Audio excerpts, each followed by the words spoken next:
So, good afternoon, everyone.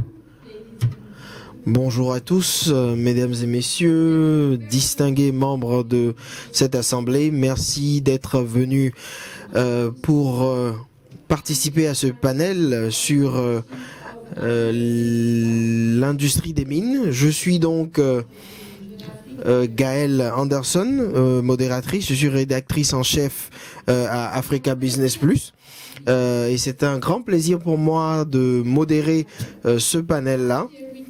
Encore une fois, l'année dernière, nous avons eu à parler des différents métaux importants pour cette transition énergétique. Et cette année, nous allons nous tourner vers comment est-ce que nous pourrions évaluer et intégrer la chaîne de valeur minière au niveau de nos systèmes de fonctionnement africains pour pouvoir créer ces différents composants qui sont particulièrement utiles pour la fabrication des panneaux solaires, des batteries de véhicules électriques, etc.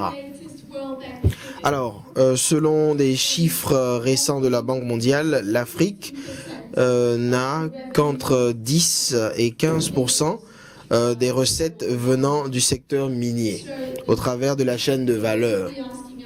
Non, la question que nous allons nous poser aujourd'hui, c'est de savoir comment est-ce que nous pourrions changer ceci, comment est-ce que l'Afrique pourrait justement améliorer son rôle au niveau de cette chaîne de valeur, comment est-ce que nous pourrions passer d'une économie de rente et devenir une économie industrialisée.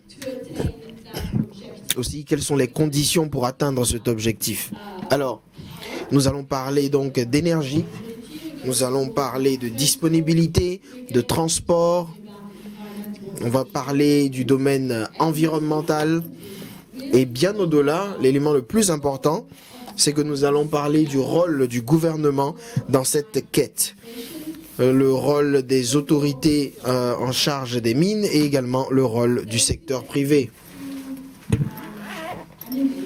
Alors aujourd'hui, pour pouvoir animer ce panel, j'ai le grand plaisir d'accueillir avec vous son Excellence le ministre ivoirien des Mines, Pétrole et Énergie, Monsieur Mamadou Koulibaly.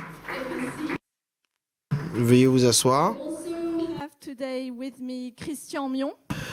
J'ai aussi avec moi Monsieur Christian Mion, associé principal à EY. Accueillons-le en l'applaudissant.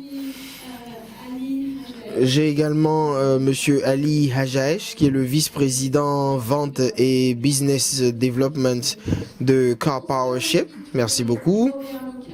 Nous avons également Monsieur Guy Robert Lukama, qui préside donc le conseil d'administration de GECAMINE, qui est l'un des producteurs miniers les plus forts, les plus présents au niveau du Congo. Et pour terminer, Sébastien de Montessu, PDG de Endeavour Mining. Et tout dernier, pour terminer, Mike Matsas, PDG de compagnie minière du Bafing. Alors certaines personnes au niveau de ce panel ne savent peut-être pas quelle est cette compagnie. La compagnie minière du Bafing, ils ont une histoire très intéressante. Ils produisent du nickel donc au niveau de la Côte d'Ivoire. Alors on applaudit donc notre panel. Avant de démarrer, je vais passer le micro à Christian. Et Christian va nous faire une présentation sur la perspective qu'il a par rapport au sujet de ce panel.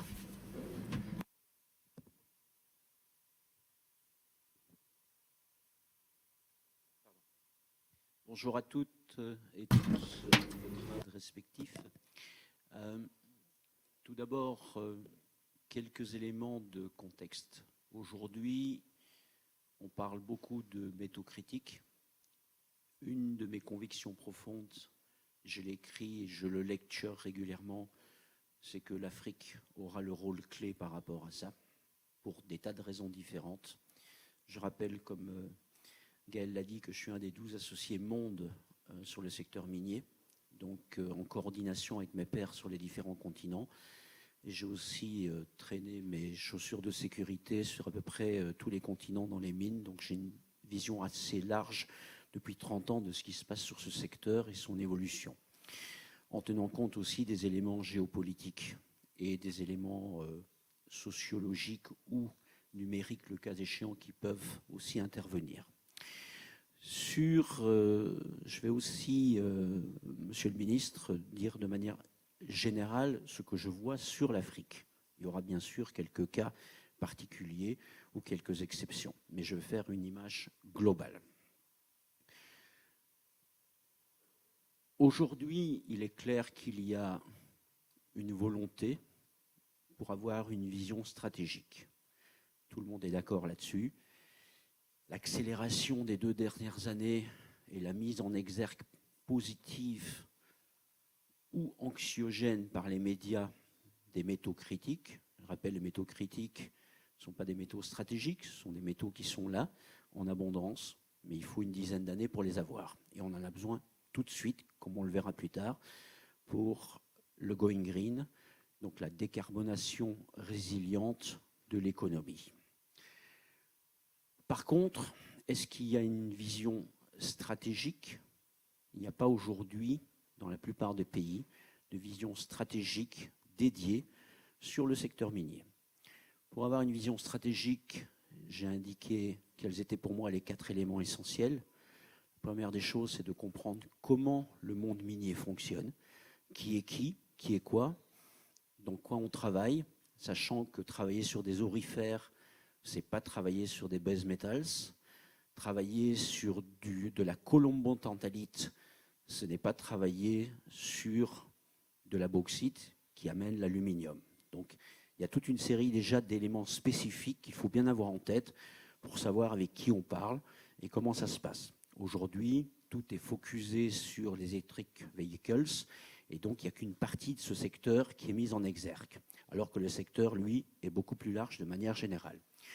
Ensuite, par rapport aux pays, puisque je l'ai dit, sur l'Afrique, il y en a 54, il faut savoir si vous avez des forces et des faiblesses. Donc votre SWOT matrix, elle est vraiment importante pour savoir de quoi vous disposez, parce que si vous disposez de rien, c'est même pas la peine de commencer à avoir une vision stratégique pour un secteur minier qui, de toute façon, ne sera pas du tout ni compétitif, ni concurrentiel, ni attractif, et sur lequel vous allez devoir mettre des moyens, alors que ce n'est pas quelque chose qui va vous rapporter gros, finalement, à la sortie, si on tient compte des éléments de management du pays, c'est-à-dire de la diminution de la pauvreté, comme ça a été très bien dit ce matin à la séance d'ouverture, et l'augmentation de l'employabilité des jeunes par rapport au management d'un pays en tant que tel.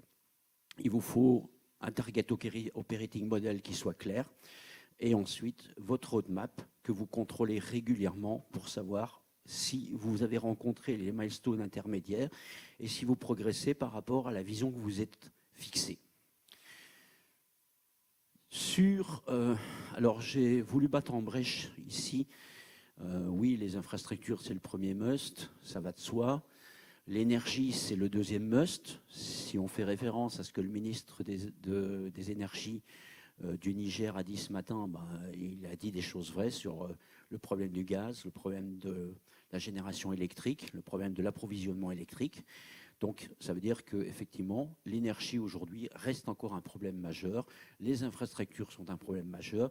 Différentes études de là-bas, des hautes grandes institutions internationales, ont montré clairement les milliards de milliards qu'il va falloir investir pour arriver au niveau normal. Cependant, ce n'est pas les seuls éléments. Pour moi, il y a 2 éléments supplémentaires importants. C'est le niveau moyen d'éducation dans le pays. À partir du moment, je vais prendre le cas de la Côte d'Ivoire, à partir du moment où vous avez déjà des polytechniciens en Côte d'Ivoire, vous avez certainement de l'avance sur des pays où il n'y a aucun polytechnicien.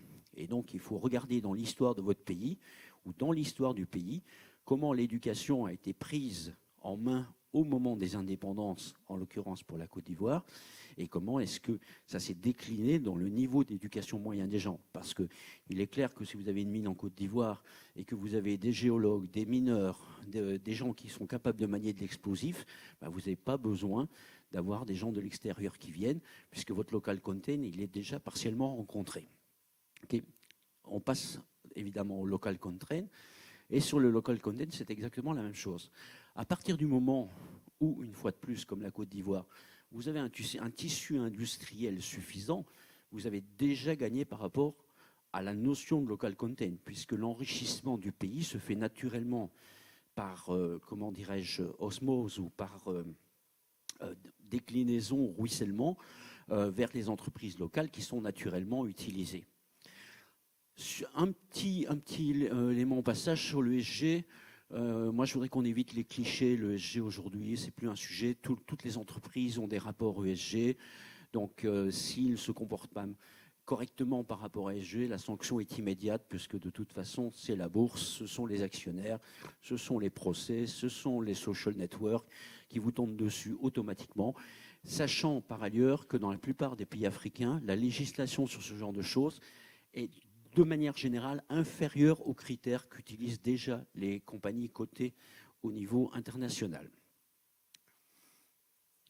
J'ai voulu, pour le troisième volet sur ce qu'on appelle les codes régionaux ou les échanges régionaux, je vais juste rappeler que l'Union européenne, a été créée il y a 66 ans.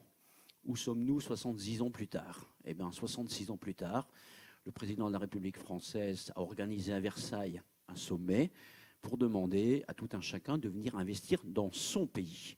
Donc, les 13 milliards qui vont être investis, ils seront investis en France, pas en Pologne, pas en Espagne, pas au Portugal, qui sont pourtant partie de la même zone théorique de solidarité.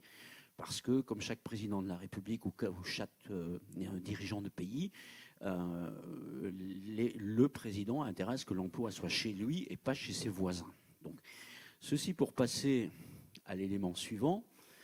Quand, aujourd'hui, je l'ai dit tout à l'heure, vous avez un Going Green qui crée structurellement un système haussier pour les minéraux critiques et autres minéraux, parce que les autres vont suivre dans la foulée. Donc vous avez une fenêtre d'opportunité exceptionnelle pour une vingtaine d'années probablement, pour diagnostiquer l'état de votre secteur minier et voir si vous pouvez participer à cette compétition. J'ai mis de manière un petit peu, comment dirais-je, caustique, le fait que quand vous avez un pays compétitif avec des ressources, je pense que vous n'allez pas accepter que des pays qui sont peut-être moins bien managés que vous ou qui n'ont pas le management qui convient par rapport à ce que vous essayez de faire ou qui n'ont pas, comment dirais-je, les avantages que vous avez, je ne pense pas que vous aligneriez votre conduite dans un code qui serait supranational et pas dans un code national. Moi, je pense qu'il faut être réaliste sur ce genre de choses. Il faut laisser les penseurs en chambre développer leurs théories, mais la réalité, c'est combien j'ai d'emplois, combien j'ai de dispensaires, combien j'ai d'écoles, et à quoi ça sert ce que je fais. Est-ce que tout le monde a de l'eau, de l'électricité et est capable d'avoir une scolarité pour ses enfants? Okay. D'où, pour moi, le dernier élément qui me semble extrêmement important, c'est l'élément clé pour attirer des FDI, pour attirer des flux d'investissement. Il vous faut une politique sustainable pour les 20 prochaines années. Ça veut dire que ce n'est pas parce qu'on change de gouvernement que le gouvernement suivant va tout remettre en question. Une compagnie minière, et j'ai la chance d'avoir parlé au moins durant mes 30 dernières années avec les 5-6 suits des 5 majors, Anglo, BHP, Rio, Vale et un peu Glencore qui est venu par la suite dans le jeu. Ce qui les intéresse, ce n'est pas vraiment de payer moins. Ce qui les intéresse, c'est d'avoir une vision tranquille pour les 20 prochaines années. Parce que sur des métaux de base, on est sur des cycles de 25 ans, minimum. Sur des aurifères, il y a une vingtaine d'années, on était sur du 10, 12, 15 ans. Je me souviens de Moria, Sadiala, Yatela, on était sur 10, 12 ans. La géologie approfondie et toutes les nouvelles techniques géologiques permettent d'augmenter les mines jusqu'à 20, 25 ans, d'étendre. Mais on n'est pas du tout dans le même espace-temps. Sur les base metals, on est sur des cycles de 25 ans. Du cuivre, vous pouvez avoir une mine pour 100 ans ou 150 ans.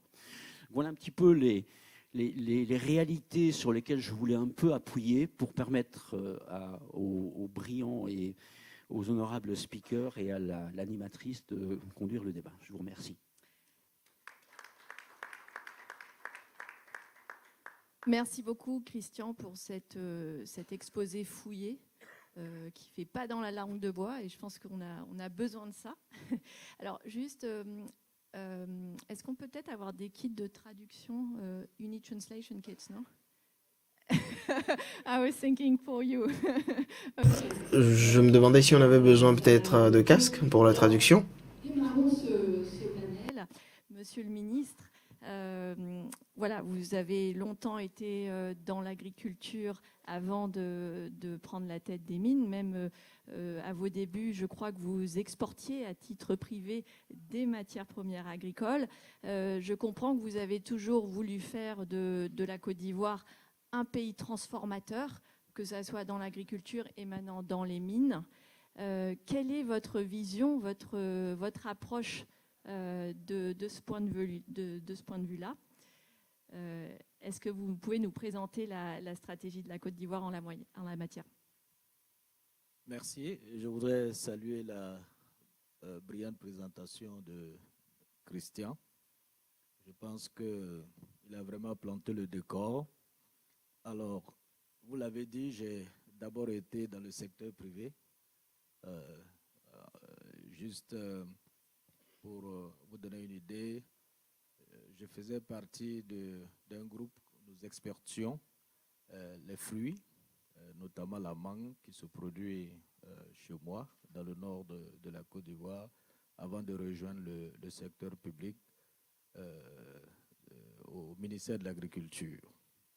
Un département que j'ai eu plaisir et honneur à servir pendant près d'une décennie, sous le leadership du président de la République, son Excellence Alassane Ouattara. Vous savez, c'est bon qu'on tire effectivement les leçons de nos expériences passées. En ce qui concerne notre pays, vous voyez, le développement de notre pays, tout le monde le sait, est basé sur le secteur agricole. 60 ans après, nous avons tiré quelques leçons. Je ne vais pas vous ennuyer, je pourrais le développer pendant 1 heure, mais je voulais vous dire que je reste convaincu que si dès les premières années, on avait vraiment mis l'accent sur comment nous allons faire une fois que nous allons booster la production, comment nous allons la transformer localement et comment nous allons prendre des parts de marché, je pense qu'on n'en serait pas là. Pendant 10 ans, en tant que ministre de l'Agriculture, j'ai participé à beaucoup de forums comme celui-ci. Et encore ce matin, j'ai le sentiment qu'en Afrique, toujours on proclame qu'il faut qu'on transforme nos matières locales. Je pense que quand on le dit à un forum, c'est bien. À un deuxième, c'est mieux.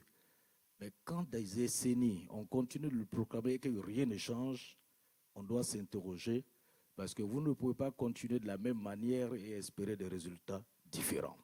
Et là, je parle des gouvernants. Je pense que nous avons besoin, honnêtement, d'un autre leadership sur cette question. L'Afrique a eu des opportunités manquées. Je ne vais pas revenir là-dessus. Mais nous avons manqué la révolution industrielle. Alors que nous sommes le continent, on le dit toujours, qui regorge de matières premières et de terres arables. Je pense que, en ce qui concerne les métaux du futur, là, nous devons tirer les leçons des expériences du passé. Le Premier ministre l'a dit aujourd'hui, mon pays est premier producteur mondial dans beaucoup de spéculations. Peut-être que si, à l'époque déjà, nous avions pris des parts de participation, ne serait-ce que ça, dans les multinationales qui transforment aujourd'hui la valeur dont il a parlé, nous serons au moins autour de la table où les décisions se prennent. Mais quand on doit le faire, un demi-siècle après, c'est difficile après d'avoir des parts de marché. Je pense que cette expérience doit nous servir au niveau des mines et surtout des ressources minérales. Oui, nous devons, en ce qui concerne les métaux critiques, tirer leçon de cette expérience et faire en sorte que nous puissions faire cette valeur ajoutée sur place. On a des exemples réussis. Le Botswana l'a fait. Ce qui marche, il faut le répliquer. Et je crois que j'ai aimé le thème de ce panel parce que vous allez adresser une question critique. Ici, posons-nous les bonnes questions avec le secteur privé. Quels sont les obstacles que nous devons lever? Il l'a dit, il y a des approches intégrées que nous devons avoir et surtout la stabilité dont il a parlé. Il y avait un projet structurant, quand j'étais ministre de l'Agriculture, entre le Burkina et la Côte d'Ivoire. Nous devions, avec le groupe Bolloré, aider à la construction d'infrastructures qui permettent d'exploiter le manganèse de Tambao, y compris aller au Niger pour l'uranium. Un privé s'est engagé et du jour au lendemain, un autre gouvernement a remis en cause cet engagement. La grande boucle ferroviaire. Ça, ce n'est pas un bon signal. Et il a dit, les privés ne s'engagent pas sur du court terme, surtout quand il s'agit de ressources minérales. Ça, c'est d'un. De deux, moi, je reste convaincu que si, aujourd'hui, le monde entier dit que nous avons des métaux critiques ici en Afrique qui vont jouer un rôle crucial dans la transition énergétique, je suis sûr que si nous mettons ensemble, nous pourrons peser et faire en sorte que les privés sachent, comme cela a été au Botswana, qu'il est nécessaire de s'installer en Afrique pour transformer localement ces produits. Et nous avons les moyens de le faire. Nous avons, fort heureusement, si nous mutualisons nos moyens, je dis que si nous les mutualisons, nous avons les moyens aussi bien intellectuels que financiers, si nous nous mettons ensemble. Merci beaucoup. Merci. J'ai peut-être été long. Oui, on démarre. Utile. Bon, voilà, Merci. on dérape tout de suite, mais c'est le jeu. Juste une toute petite question supplémentaire, Monsieur le Ministre. Est-ce que vous pouvez nous parler un tout petit peu, notamment de la filière manganèse, de ce qui se passe très rapidement, et ensuite un petit peu dans le nickel, et je passerai ensuite la parole à Mike sur le sujet. Voilà, très rapidement. J'aurais le sentiment d'avoir encore été trop long. Très Mais rapidement. comme alors sur le manganèse, nous sommes en train de penser à sa transformation locale. Nous avons un projet structurant majeur, ce qu'on appelle le PDMIO, qui est le projet de développement minéral intégré de l'Ouest. Nous avons du fer, du manganèse. L'idée, c'est tous ces minéraux mis ensemble peuvent atteindre une taille critique qui peut justifier un investissement structurant, qui vise premièrement à construire un chemin de fer pour relier le port et puis construire un quai minéralier pour permettre d'évacuer le minerai. Mais bien plus, essayer de transformer, aller le plus loin possible dans la chaîne de valeur en ce qui concerne ce minerai. Le manganèse en fait partie. Nous avons la compagnie minière du littoral qui est en train de travailler. Les études seront prêtes bientôt, en 2024, pour voir comment nous pourrons transformer localement ce minerai. Quand je dis transformer, aller le plus loin possible dans la chaîne de valeur. De toute façon, il est de l'intérêt de personne de continuer au XXIe siècle à transporter de la terre, de la masse. Il est de l'intérêt de tous de voir comment on peut valoriser le minerai sur place avant, bien sûr, de le faire bénéficier à l'économie internationale. Je vous remercie. Et bien sûr, il faut toucher un mot sur le rôle de la SODEMI, pour rebondir sur ce que tu disais, Christian, au début, sur ces visions que mettent en place les administrations minières. La SODEMI, c'est une société historique qui, justement, un petit peu comme le BRGM français, a travaillé à recenser les gisements, les minerais qui font la richesse de la Côte d'Ivoire et qui fait qu'aujourd'hui, il y a une continuité. Il y a un guichet comme ça auquel peuvent s'adresser les miniers pour savoir ce qui est exploitable aujourd'hui. Alors, very quickly, Mike, can you tell us about the nickel north of Africa? Mike, est-ce que vous pourriez nous parler donc du nickel de la Côte d'Ivoire? Merci beaucoup, Gaël. Donc, bien entendu, il y a une question de volonté politique et je pense que l'Afrique ne devrait vraiment pas manquer cette opportunité de s'impliquer dans la révolution verte. On a peut-être perdu au niveau de la révolution industrielle, mais on sait qu'on peut arriver au net zéro en s'appuyant donc sur l'Afrique. Donc, l'Afrique doit vraiment en profiter. Il faut dire que les investissements miniers sont des investissements qui sont très longs et on prend en compte donc un processus graduel, mais tout commence d'abord par un minimum de stabilité politique et nous sommes heureux d'être dans un pays où justement il y a cette stabilité. On a vu au niveau de toutes sortes d'entités comme Sodemi et au niveau également du ministère, nous avons retrouvé des alliés qui nous aident justement à travailler et nous avons donc ce système fiscal qui nous permet de travailler et qui nous permet d'être là sur le long terme. Donc bien entendu, les infrastructures sont particulièrement importantes et au-delà de ça, ce que moi j'ai repéré comme étant des défis au niveau des 5-6 dernières années, je pense que plus vous allez loin au niveau de la transformation, plus il est important d'avoir des talents locaux. Et c'est vrai que nous avons eu la possibilité d'avoir accès à certaines zones d'extraction dans des secteurs. Mais la réalité, c'est que au niveau de la compagnie minière de Bafim, en général, l'âge moyen, l'écart d'âge est entre 19 et 35 ans. D'ailleurs, moi-même, j'ai entre 19 et 35 ans. C'est pour montrer en fait qu'il y a énormément de jeunesse qui est impliquée et qu'il est très important pour nous d'avoir des jeunes dans dans l'industrie des mines. Donc nous arrivons justement à impliquer ces jeunes gens et c'est comme si nous étions en même temps en train de les former. Nous avons été là depuis près de 6 ans. On a eu à exporter plus de 2 millions de tonnes de minerais de bauxite. Et depuis le port de San Pedro, et nous avons décidé maintenant depuis ces 6 dernières années et très récemment d'investir dans la construction d'une usine de telle sorte que nous puissions fabriquer donc un matériau particulièrement important qui est un matériau intermédiaire pour la production des batteries des véhicules électriques.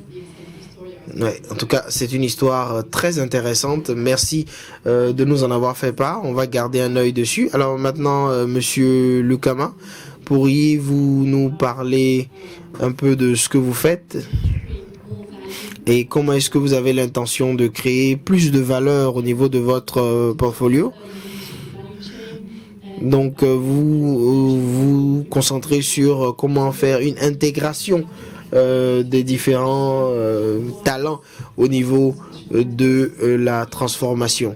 Donc pourriez-vous nous parler un peu de tout ceci? Merci beaucoup Gaël et merci pour tout ce qui a été dit au niveau donc du cadre de travail. Il faut dire que certains aspects sont particulièrement importants. En 2002, nous avons établi un code minier. Et d'abord, je voudrais commencer par dire que, à partir d'aujourd'hui, ce que nous faisons déjà, c'est quelque chose d'assez différent de ce que les autres compagnies font. Nous avons une vue sur le long terme plutôt qu'autre chose et nous nous sommes très rapidement rendus compte avec nos différentes institutions de comment est-ce qu'il fallait procéder. Alors, pendant donc que les gens perçoivent la RDC comme étant un secteur où la juridiction est assez complexe, il faut dire que nous avons énormément d'investissements. Mais il faut dire que on ne parle pas simplement justement de ce qui se passe aujourd'hui. Alors, je voudrais d'abord même aller un peu plus loin pour dire qu'avec la vision que notre compagnie a et que le gouvernement a, c'est justement d'aller au-delà même des métaux. Donc nous ne sommes pas simplement là pour faire de la transformation, mais on veut aller au-delà de ça. On a pratiquement 75% des réserves du cobalt, qui est particulièrement important pour la transition, mais également le cuivre. Parce que, en fait, les gens ont tendance à oublier quelque chose, c'est qu'on a besoin du cuivre pour créer une connexion entre tous ces différents éléments. De telle sorte que, justement, on puisse faire une recharge des batteries. Donc, aujourd'hui, ce qu'on fait, c'est qu'on essaie simplement d'avoir le maximum d'informations et voir dans quelle mesure on peut s'intégrer intelligemment.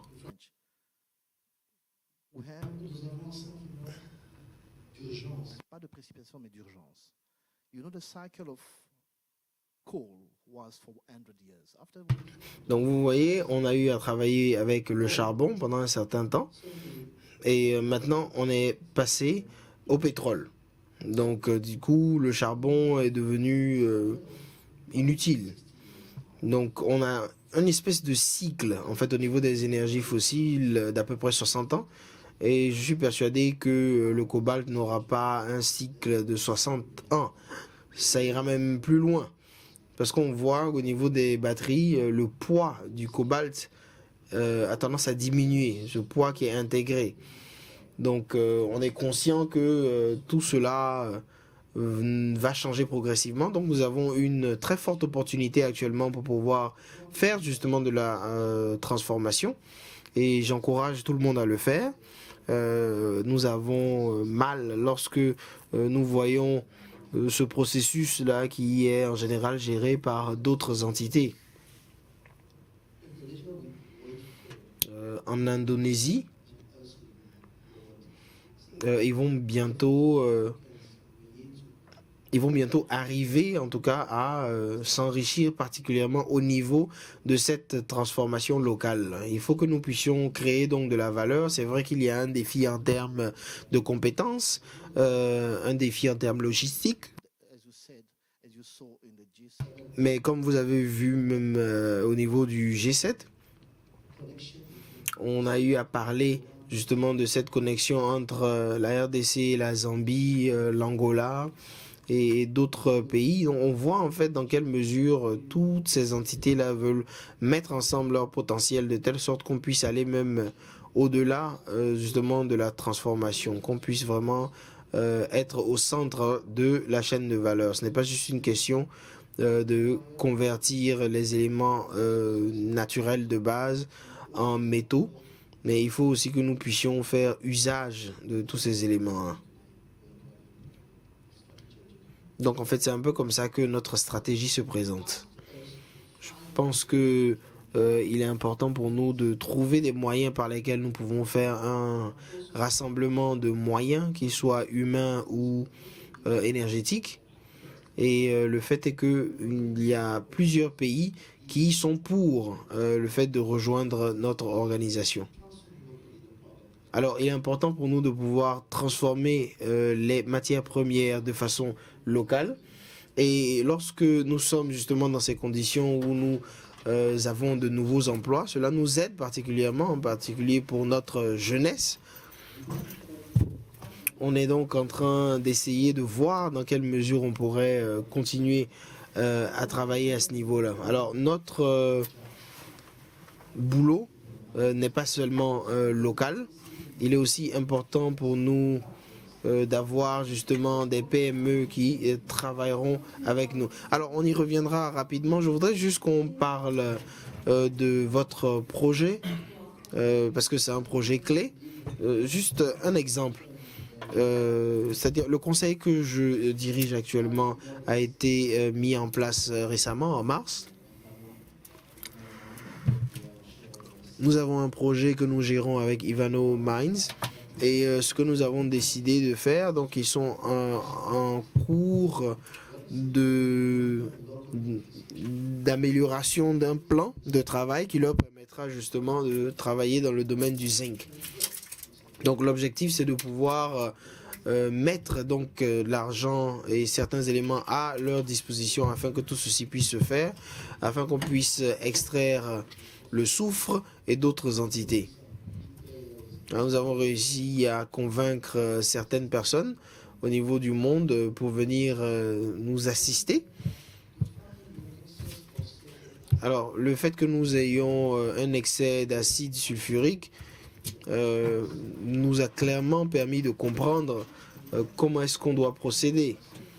Il faut qu'on puisse réussir à extraire donc le soufre en question et voir dans quelle mesure on peut l'intégrer dans le système. On veut essayer de créer en fait un cycle vertueux où nous avons le précipité qui est acquis localement et toutes sortes d'autres éléments qui sont produits localement. Donc avec l'acide sulfurique, on utilisera et on pourra fabriquer des engrais également avec ça. Donc je pense que l'un des éléments intéressants de ce projet, c'est qu'au fur et à mesure que vous allez y travailler, vous allez reconstruire donc votre actionnariat. Donc, alors, le fait que nous soyons en train de travailler donc sur ce projet est particulièrement intéressant. Nous avons des métaux qui sont présents et nous pouvons faire une exploration verte. Et juste après, vous pouvez à votre tour prendre les devants au niveau de cette entreprise et nous permettre de continuer progressivement au niveau local pour pouvoir faire usage même de nos engrais pour continuer. Parce que bien entendu, quand on parle des engrais, on voit justement dans quelle mesure ils peuvent nous aider à être beaucoup plus productifs. Merci beaucoup. Passons maintenant à K-Powership. Monsieur Ejaej, parlez-nous de cette magnifique histoire que vous nous avez contée autour de l'origine de K-Powership. Il y a eu un échange avec les acteurs du secteur minier et une analyse des besoins énergétiques. Oui, c'est surprenant que je sois dans une séance sur les mines, mais comme vous l'avez dit, l'histoire de K-Power vient du fait que le fondateur de cette entreprise était en discussion avec les acteurs du secteur des mines en Afrique et ils ont compris que le principal problème était d'avoir de l'énergie à moindre coût. Et K-Power était le premier exportateur d'électricité en Turquie vers les voisins. Donc on s'est demandé pourquoi ne pourrions-nous pas faire la même chose et exporter vers d'autres pays. Donc l'idée est partie de là. Ils ont dit d'accord, enfin il s'agit d'avoir une centrale électrique thermique comme tout autre, mais le concept est de fournir cela au moment où cela est requis.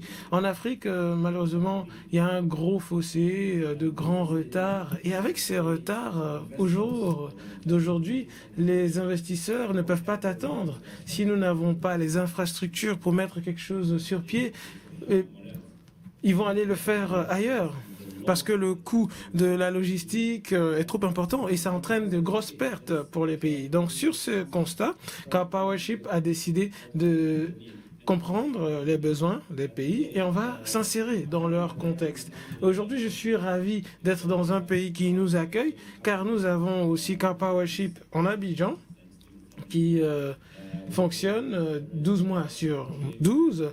Nous fournissons de l'électricité à un coût abordable, tout dépend de la source d'énergie, bien entendu, mais ce qui est le plus important, c'est de fournir l'énergie quand cela est nécessaire, car c'est une solution pragmatique. Il ne s'agit pas de vision à long terme. J'ai besoin d'énergie tout de suite, d'électricité dès à présent. Donc, nous avons besoin de fournir des résultats. Il ne s'agit pas juste de promouvoir, il s'agit d'avoir. Donc nous sommes retrouvés face à des gouvernements qui sont submergés d'urgence en matière de santé, de développement industriel, d'infrastructures routières et logistiques. Et tout cela mis bout à bout ne peut pas être impulsé sans électricité. Et je voulais présenter un petit concept que j'ai à l'esprit par rapport à l'électricité en général et ensuite je vais m'appesantir sur les mines. Quand on a besoin d'électricité, il faut que cela soit fourni. Et malheureusement, certains pays, et je suis navré de pointer du doigt à la RDC dans ce cas-là, ils essayent de donner l'électricité la plus fiable, la plus propre, aux coûts les plus bas par rapport à l'énergie hydroélectrique. Mais au final, ils ne peuvent pas fournir cette électricité. Parfois, ils ont l'opportunité de faire quelque chose dans la vision à long terme avec l'hydroélectrique pour faire les 40 gigas, on parle même de 400 gigawatts.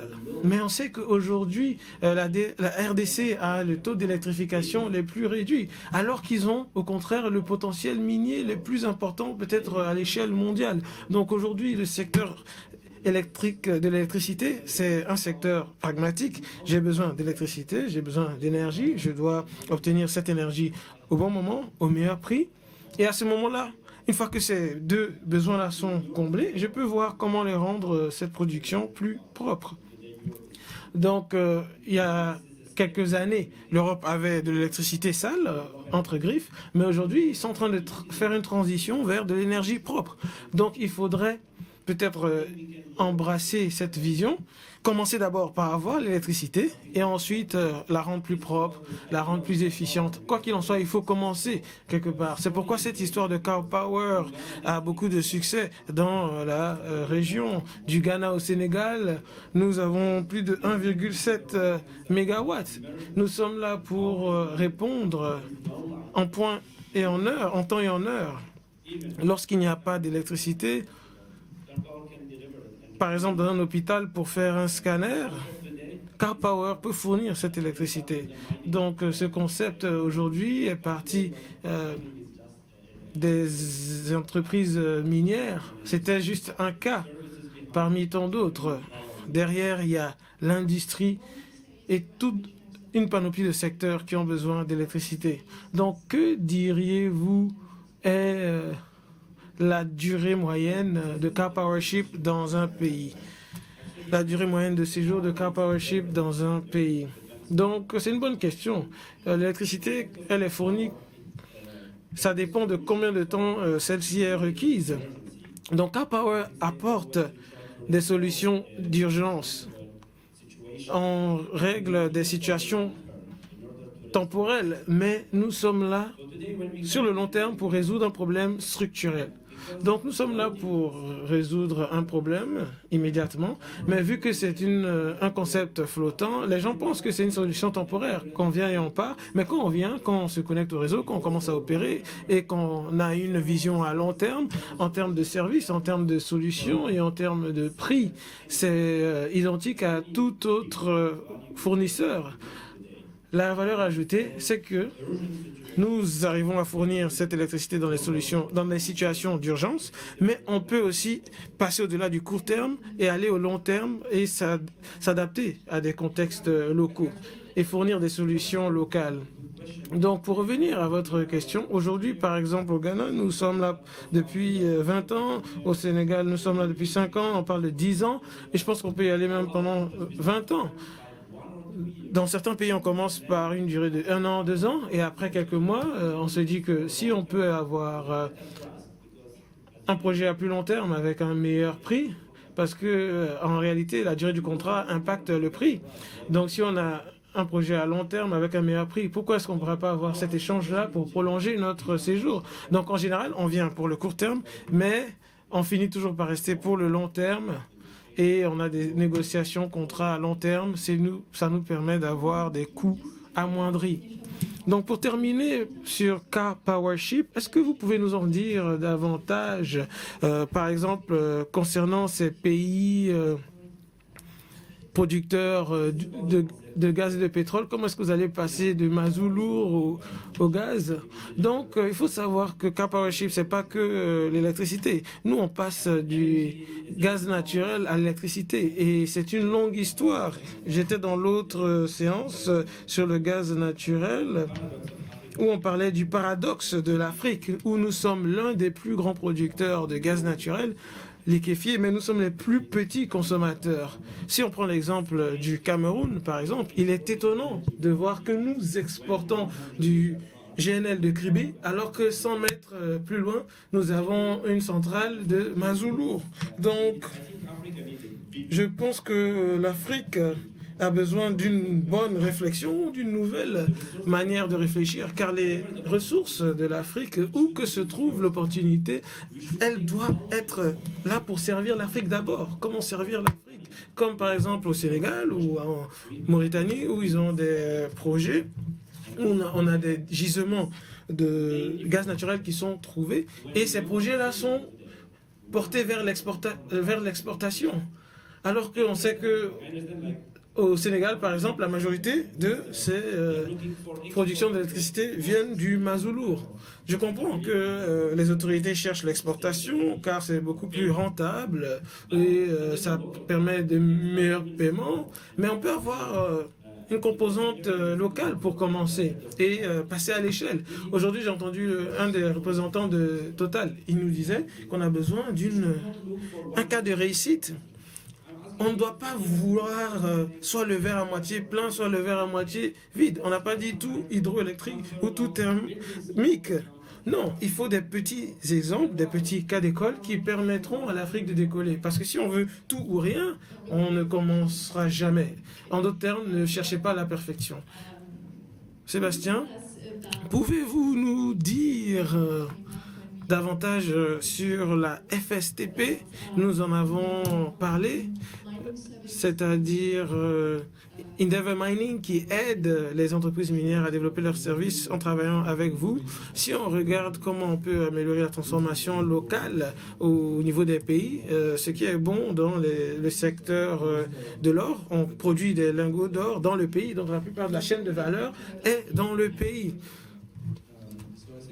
Donc nous pensons que l'aspect critique pour nous, c'est qui est aussi important que augmenter la capacité de transformation d'ailleurs, mais il faut aussi savoir comment est-ce qu'on intègre la chaîne de valeur locale en créant un réseau de fournisseurs locaux. Pourquoi est-ce qu'on a besoin, par exemple, de produits australiens? Pourquoi est-ce qu'on a besoin de services miniers de l'Australie alors que les compétences sont là au niveau local, qu'on peut améliorer et utiliser. Donc c'est une opportunité qui nous est présentée en tant que grand groupe pour pouvoir identifier des entrepreneurs locaux et avec l'appui du gouvernement d'ailleurs, nous serons en mesure de progressivement permettre à ces entrepreneurs locaux d'être au niveau qui sont nécessaires et requis pour opérer dans notre industrie. Et on a plusieurs cas, plusieurs exemples que nous sommes en train d'appuyer parce que même d'un point de vue coût, c'est beaucoup plus intéressant pour nous de pouvoir faire croître des entreprises locales plutôt que de devoir compter sur des entreprises étrangères tant que la qualité que nous obtenons y est. Et en général, cela prend un certain temps, mais nous devons accepter de façon collective qu'il faille prendre ce temps pour disposer des partenaires indiqués pour croître au niveau local. Donc il y avait un exemple pour les services miniers, FSTP, dont vous avez parlé, une entreprise malienne qui a débuté il y a 15 ans. Donc il y avait très peu d'entrepreneurs du secteur des mines par le passé, mais avec FSTP, nous avons grandi progressivement. On leur donnait une mine en s'assurant que la performance y était. Ensuite, une deuxième mine, une troisième mine. Maintenant, ils opèrent 4 de nos 6 mines. Et nous sommes très fiers car il s'agit là d'une entreprise ouest-africaine. Si on prend les boulets d'acier, par exemple, en Côte d'Ivoire, nous avons des fabricants de boulets d'acier plutôt que d'avoir à les importer de l'Asie, par exemple. Et progressivement, nous avons la qualité des boulets d'acier qui sont produits au niveau local, ce qui veut dire que nous pouvons approvisionner les fournisseurs, les appuyer à parvenir aux standards qui sont requis. Donc, bien entendu, il y a des politiques à travers le continent qui visent à favoriser les fournisseurs locaux. Il faudrait que ces politiques soient intelligentes, que tout le monde comprenne que, afin de devenir un véritable fournisseur local de ces industries, vous avez besoin de temps, mais vous avez également besoin du niveau de compétence idoine pour parvenir aux normes qui sont exigées afin de demeurer sur la durée. Et c'est ce qui est très intéressant.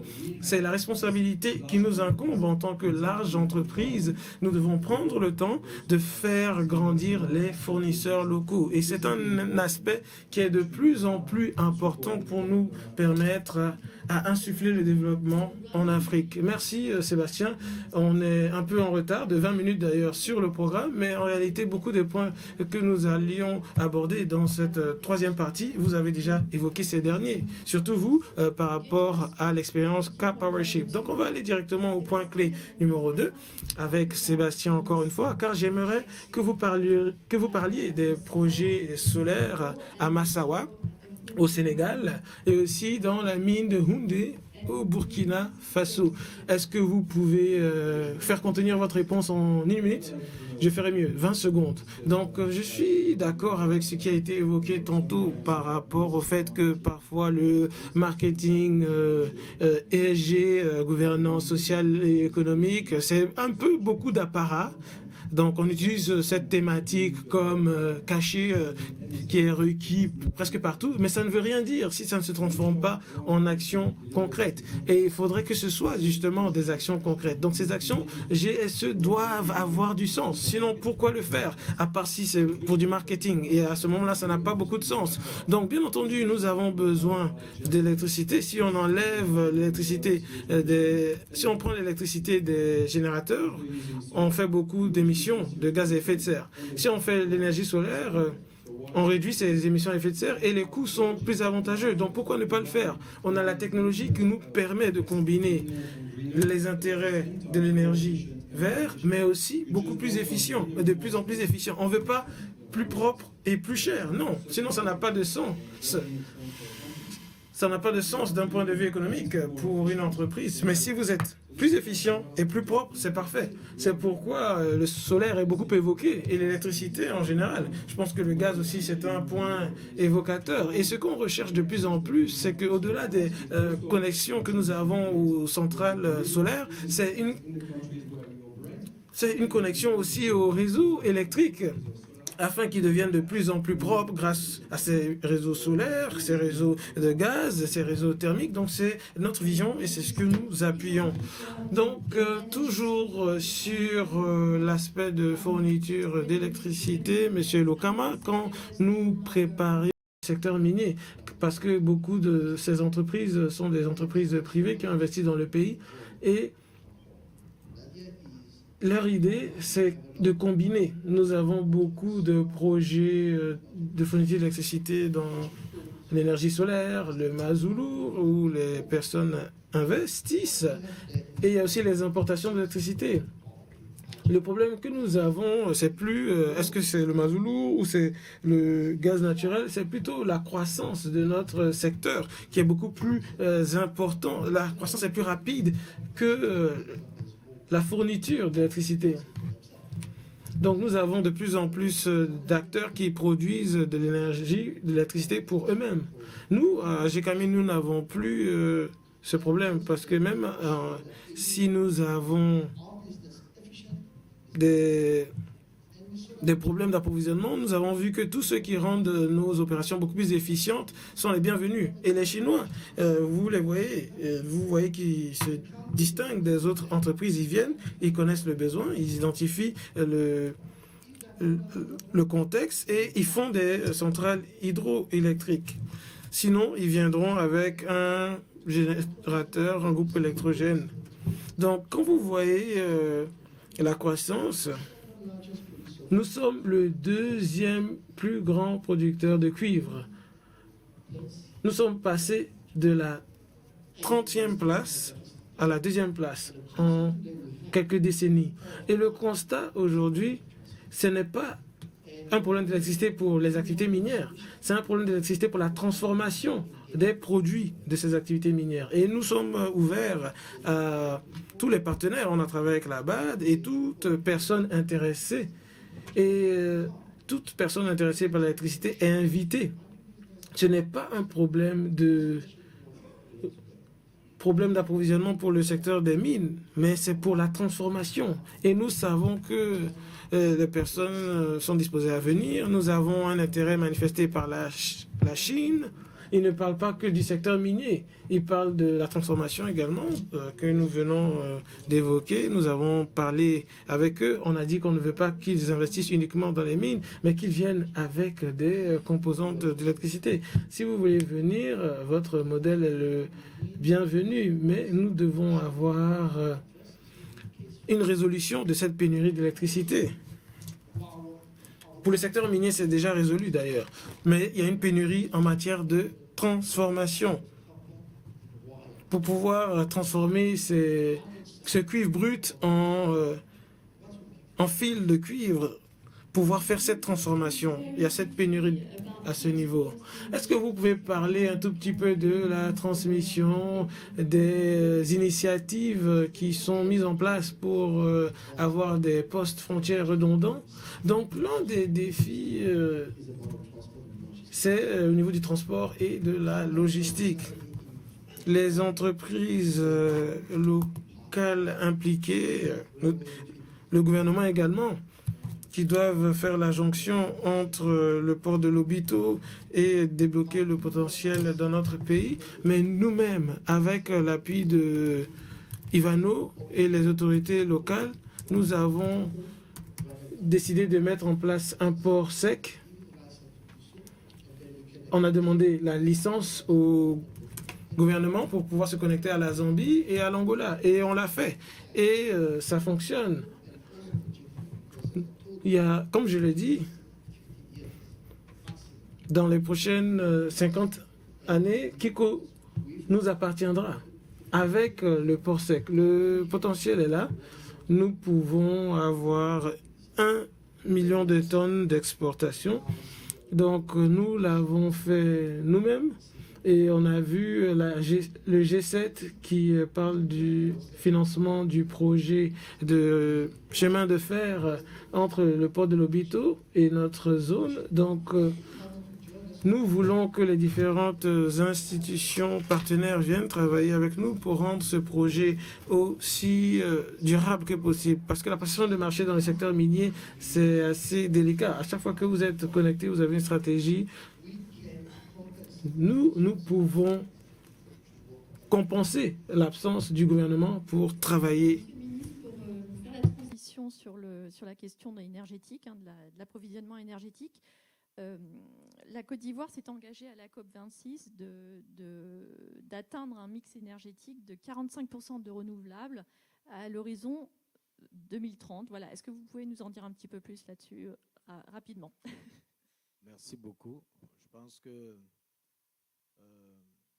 ce sont les contributions déterminées de chaque pays. Et pour notre pays, ça a été un engagement très fort d'ailleurs qui a été révisé un peu à la hausse. En effet, nous avons aujourd'hui un mix énergétique qui est de l'ordre de 30-70%.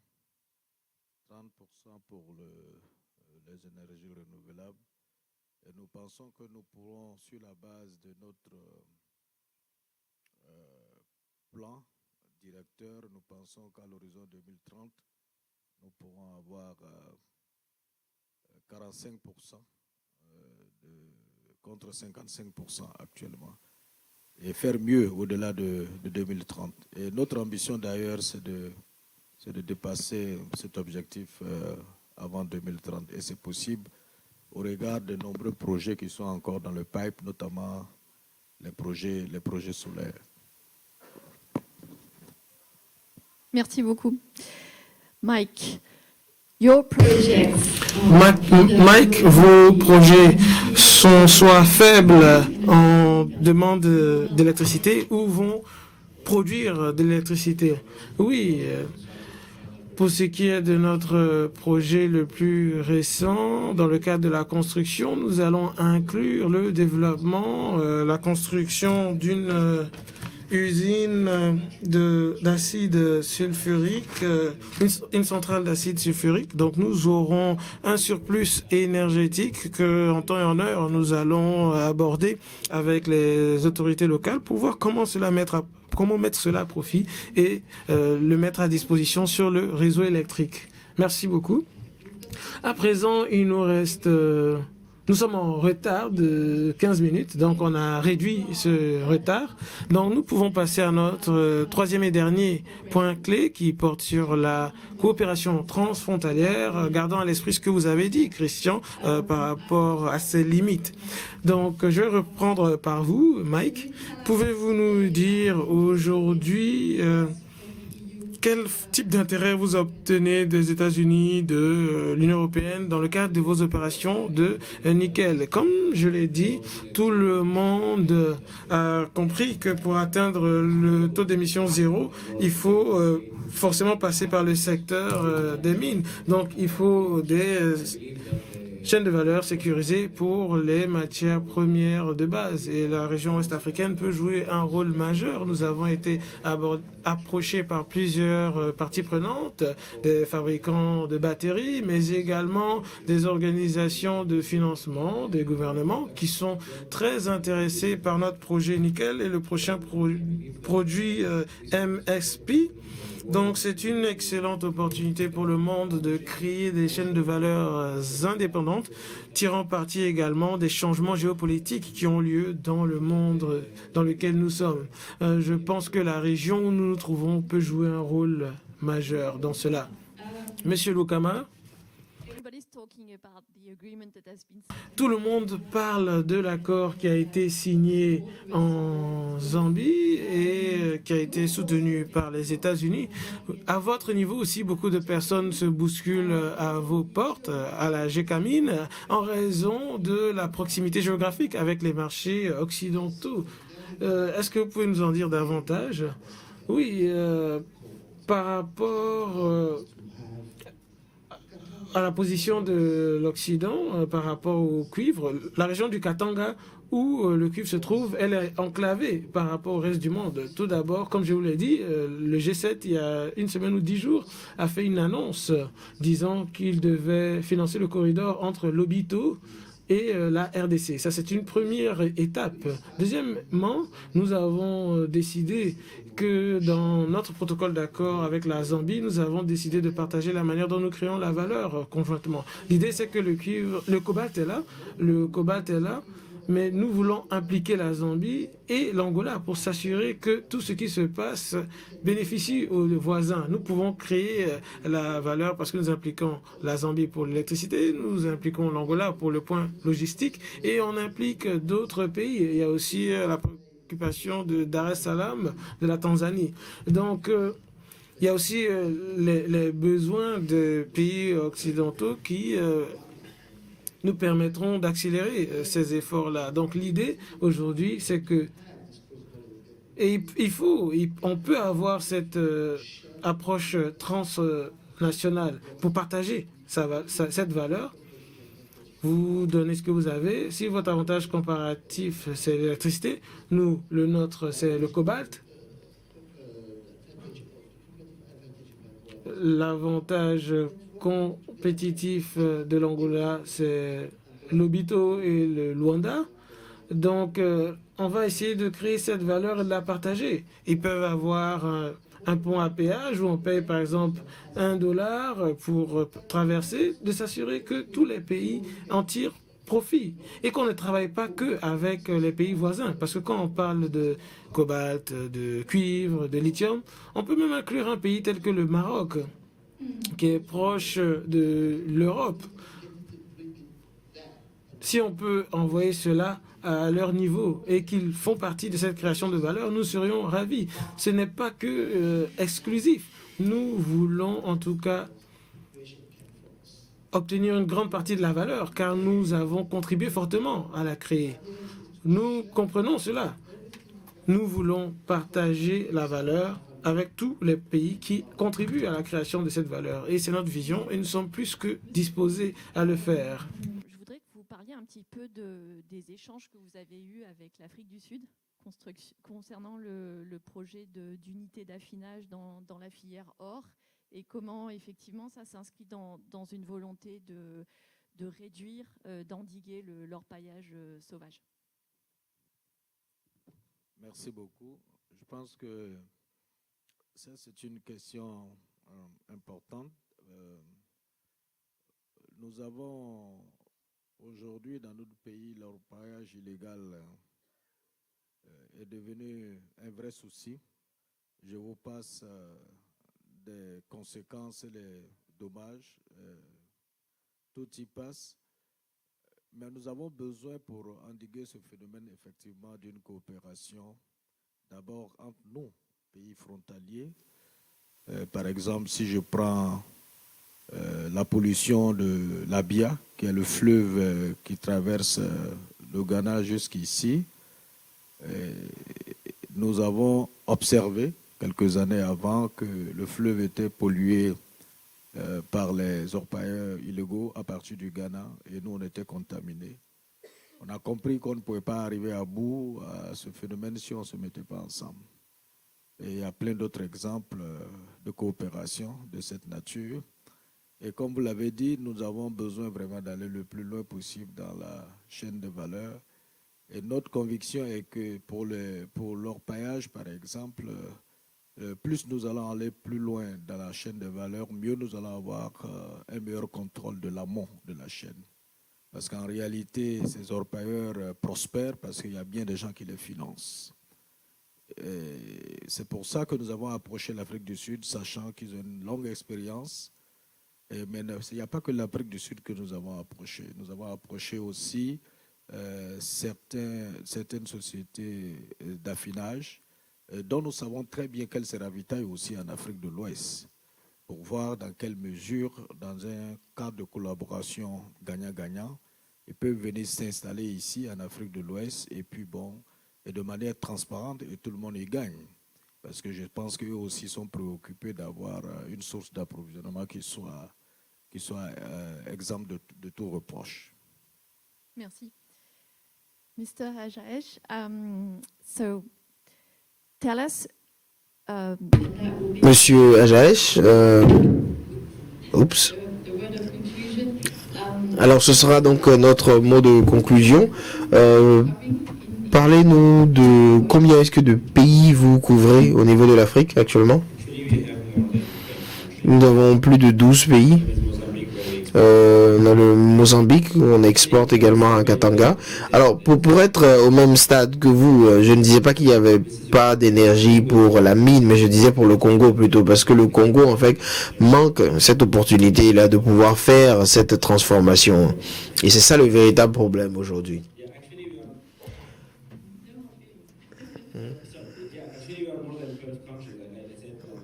Alors, donc, on a plus de 12 pays.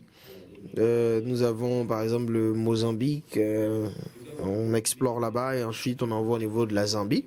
Donc on sait aujourd'hui que tout se passe autour de Katanga, parce que c'est dans cette zone-là justement qu'on a vraiment besoin d'énergie. Et j'ai vu quelque chose, un élément qui a été signé récemment en Afrique du Sud aussi. Oui, effectivement, nous avons gagné 1,2 gigawatts d'énergie. On a eu à parler de tous ces éléments-là assez souvent. Donc, quand notre compagnie arrive dans un pays, bien entendu, ça change toujours la façon de discuter, puisque très souvent, il y a pas mal de questions qui sont posées, puisque les gens ne comprennent pas forcément comment est-ce que nous procédons. C'est juste qu'il faut suivre la méthode que nous utilisons. Et c'est une méthode qui est à 100% similaire à celle qui est faite à l'extérieur, dans d'autres zones. C'est juste qu'il faut que notre système soit inscrit au sein d'un chaland.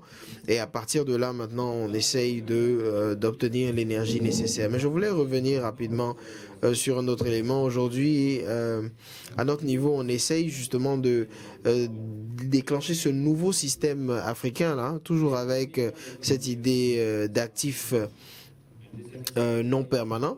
Et au Sénégal, par exemple, nous avons une unité qui permet justement de faire de la regasification. C'est donc une porte pour tous les pays qui n'ont pas en fait de gaz, de pouvoir importer en tout cas ce gaz. Et ça leur permet également d'avoir accès à une énergie qui est propre et flexible. Donc le concept dont je viens de parler doit être intégré dans toutes les stratégies africaines en particulier parce que le gaz est bien entendu produit en Afrique, peut-être au Nigeria, certaines quantités en Côte d'Ivoire, en Algérie, etc. Et tout le reste du gaz va donc vers l'Europe, l'Occident. Donc aujourd'hui, avec notre système, nous ouvrons la porte à toutes sortes de pays qui veulent avoir une énergie propre. Donc nous sommes en train d'y travailler actuellement. Et c'est donc ce nouveau concept-là qui devrait normalement être intégré dans le système des pays. Même en Côte d'Ivoire, je parlais justement avec monsieur le ministre, puisque même si vous avez du gaz aujourd'hui, vous n'avez pas une sûreté d'avoir le gaz sur le long terme. Donc, parce que quand vous êtes dans ce genre de situation, vous avez tendance à devenir dépendant de ces différentes ressources. Et bien entendu, ce ne sera clairement pas assez pour pouvoir maintenir une certaine souveraineté. C'est le même cas pour le Togo et le Bénin. Et on voit les plus grandes ressources qui sortent donc du Nigeria. Mais ils dépendent donc de cette relation avec le Nigeria. C'est pareil aussi avec la Tunisie, le Maroc, etc. Donc, en fait, il faut comprendre que tout ceci doit être intégré comme un élément de sécurité énergétique. C'est une question de flexibilité également. Comment faire pour pouvoir produire une énergie propre qui serait flexible, avec des actifs flexibles.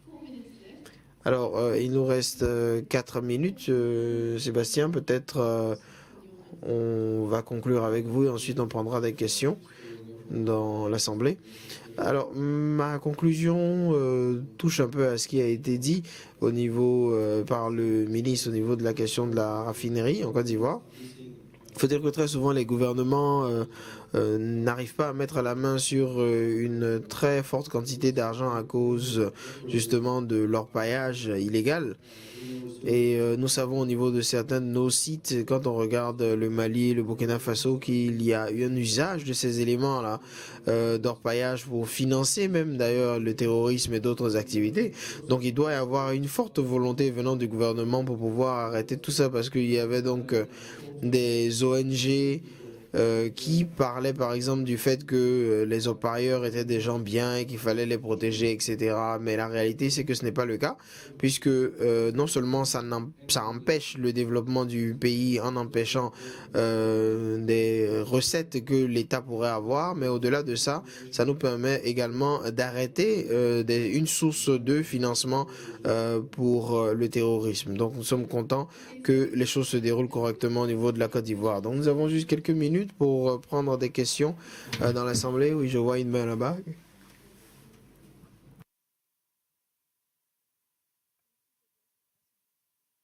Merci. Donc moi je vais profiter un peu. Je suis le PDG de Metalsi. C'est une société qui transforme, on est en train de faire du bauxite au produit fini. Donc on a commencé la 3 phases, ça fait 1 mois qu'on a commencé en Côte d'Ivoire. Donc on est le bauxite au produit fini, il y a 5 étapes. On a fait 3. D'ici 6 mois, on fait la 4e. Et on est en discussion avec le gouvernement pour la 2e de la lamina. Donc en discussion pour 20 mégas. Donc ça, on a commencé, ça fait 1 mois, l'usine.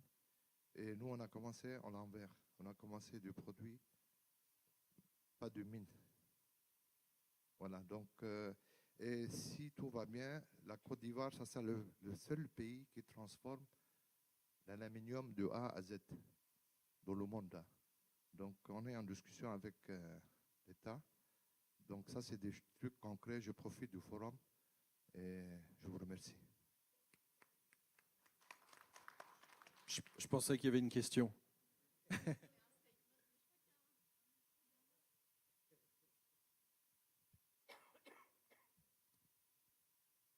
Good evening.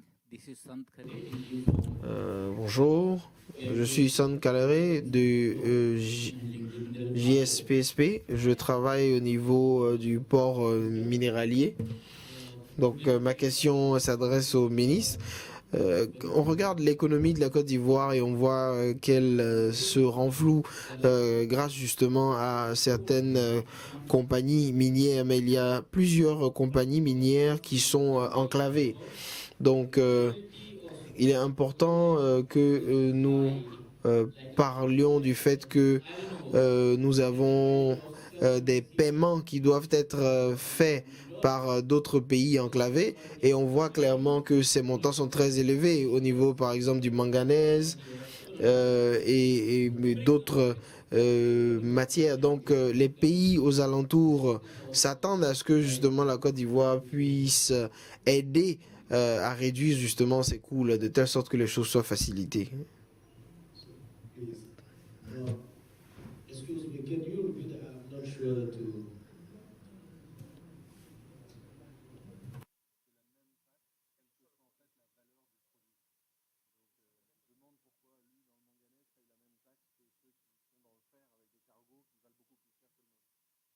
Ah, c'est plus précis. Merci beaucoup. Bon, déjà, pour répondre à cette question, c'est bon que... Parce que j'ai eu une discussion il y a 3 jours avec mon collègue du budget. C'est une discussion que j'ai voulu parce qu'il y a un certain nombre de conventions minières qui étaient encore en souffrance, parce qu'il y a des points sur lesquels les services du ministre du Budget et les opérateurs en question butaient. Et je voulais faire avancer ce dossier. Et à cette occasion, nous sommes allés vraiment en profondeur pour réaliser que notre pays, en matière fiscale, a fait beaucoup. D'ailleurs, si on ne l'avait pas fait, on n'aurait pas attiré tant d'investisseurs. Mais à y regarder de près, je crois qu'il y a des compartiments où nous avons encore des efforts à faire. Mais il y a d'autres compartiments, je pense qu'on en a fait peut-être plus que de raison.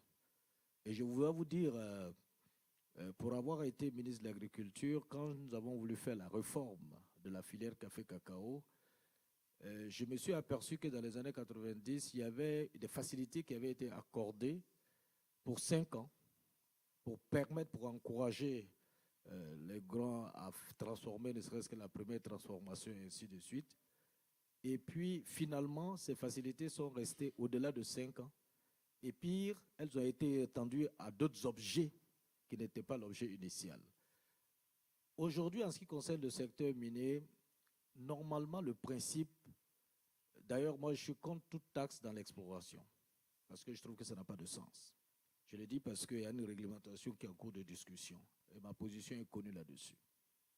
Mais dès que vous faites une découverte, que vous commencez à préparer la construction, on peut comprendre. Mais quand vous rentrez en production, c'est le moment de partager ce que vous gagnez avec le pays dans lequel vous avez fait votre découverte. Mais là encore, c'est en ce moment qu'on nous demande d'autres facilités. C'est pour cela les 10% dont vous avez parlé, ça s'explique. Alors, je dis c'est clair, parce que quand vous faites une découverte, on connaît la taille du gisement. On sait combien de temps vous allez l'exploiter. Et on peut projeter ce que vous allez gagner. On peut s'asseoir en ce moment-là pour voir qu'est-ce que vous laissez dans le pays. Et ça doit se traduire dans votre contribution au budget national. Ça, c'est pour donner un aspect général. Donc, pour dire une question comme ça, posée telle qu'elle est, je ne saurais donner une réponse qui engage mon collègue du budget. Parce que nous avons décidé, en effet, franchement, de revenir sur tout ça et de faire en sorte, parce qu'il y a d'autres domaines dans lesquels ils ont besoin de notre soutien et des facilités. Pourtant, ils ne l'ont pas. Effectivement, à première vue, il n'y a pas de raison, à part du moment où les minéraux n'ont pas la même valeur, à part du moment où ce n'est pas le même volume et que leur poids sur les infrastructures portuaires ne sont pas les mêmes, a priori, il n'y a pas de raison qu'ils ne puissent pas avoir ce qu'on appelle une taxe équitable en la matière. Donc, c'est une question que je note. Je vais l'examiner avec mon collègue du budget. Je vous remercie. Merci beaucoup, Monsieur le Ministre. Ce sera le mot de la fin. Monsieur le Ministre est pressé par le chef du gouvernement ivoirien à le rejoindre. Voilà. Donc, stabilité fiscale, mais pas exemption fiscale, tous azimuts. Ce sera le mot de la fin. Merci beaucoup à tous. Thank you very much for all the participants. Please give them... Merci à tous pour votre participation. On applaudit pour tout le monde.